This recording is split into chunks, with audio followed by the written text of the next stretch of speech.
ancient kingdom of Nepal, last of the Forbidden Lands, a country known as the home of the gods, where temples and shrines are more numerous than houses. A land of contrasts, whose varied architecture marks it as the meeting place of two great religions of the East, Buddhism and Hinduism.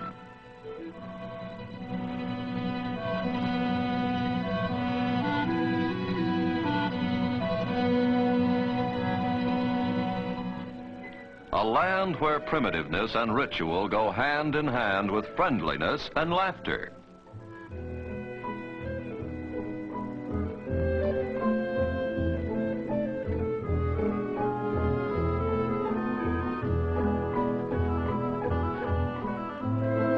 The intricate art and architecture of Nepal are a source of wonder to the few travelers from the Western world who have been permitted to see them. They bear testimony to the genius of a tribe of master craftsmen, the Newars, the original inhabitants of Nepal.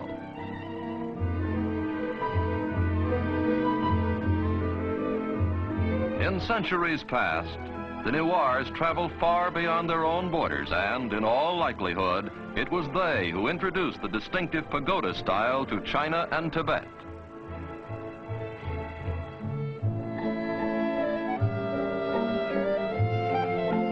One of the crowning achievements of Newar architecture is the Temple of Bodhina, the magnet of all the great Buddhist pilgrimages.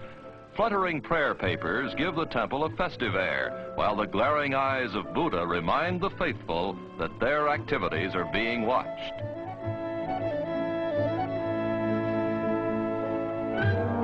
A reminder which even the children heed as they busily spin the prayer wheels at the base of the temple.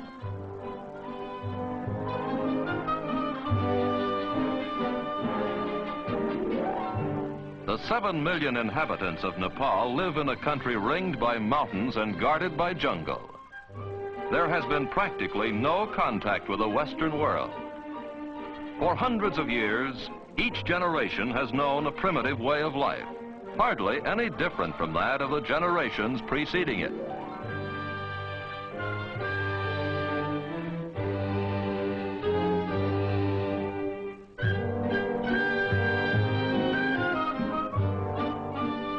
Despite its isolation, Nepal has been a bridge between India to the south and Tibet to the north.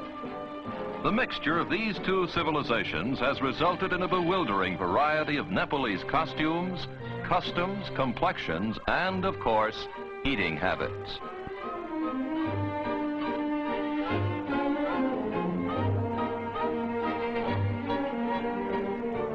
Here, a traveling Hindu fakir, or yogi, demonstrates the latest in imported headgear, a turban fashioned out of hair instead of fabric.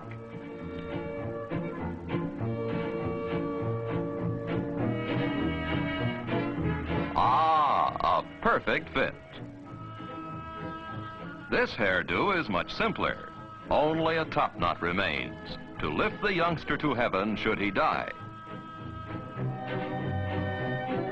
Like women everywhere, the fair sex of Nepal have a flair for decoration. Only here it expresses itself in unusually colorful ways, and almost any part of the anatomy is fair game.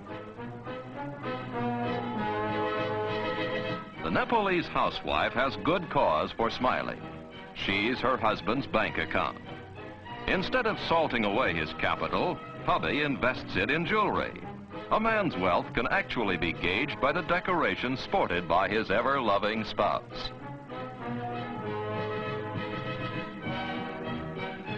In a land where so many gods are worshipped, festivals and religious ceremonies occupy a good part of the time. Almost every day is a holiday. Some of the festivals are not only gay like this one, but also gory, like the annual Hindu festival of the Dasara, during which hundreds of buffaloes are decapitated as sacrifices to the goddess Durga. A wedding is also an occasion for celebration. It's an expensive affair, but not for the blushing bride. Her trousseau and ornaments are paid for by the groom, who also foots the bill for all the expenses of the elaborate ceremony.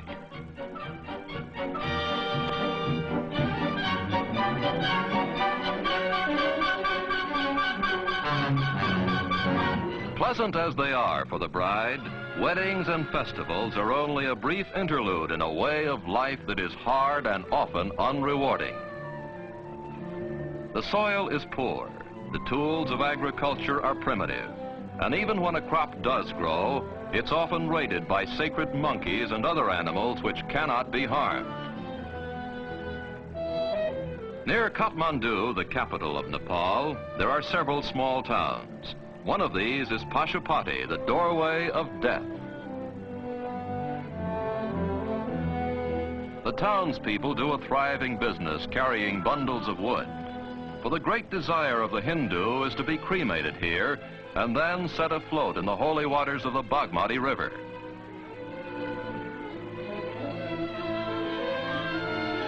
For the living, the Bagmati serves to cleanse not only the soul, but also the laundry.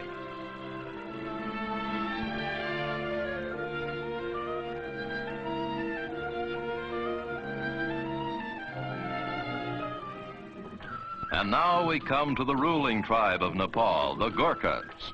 Almost 200 years ago, the ancestors of these soldiers defeated the Newars in bloody battle and took over the top spot in the kingdom. Since then, both the army and the government of Nepal have rested firmly in Gurkha hands.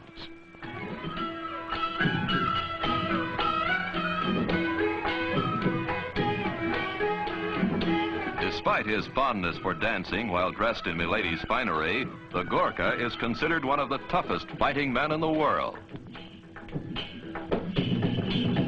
Gurkha regiments have fought valiantly in the British Army for many years. During the First World War, a quarter of the male population of Nepal, some 200,000 Gurkha soldiers left their women, families, and entertainment behind and distinguished themselves in combat abroad.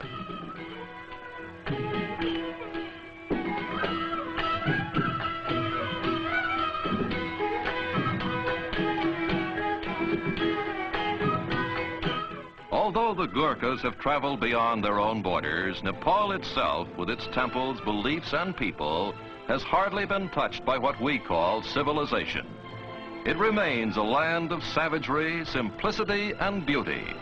A land which only now is beginning to reveal its secrets and its splendors to a curious world.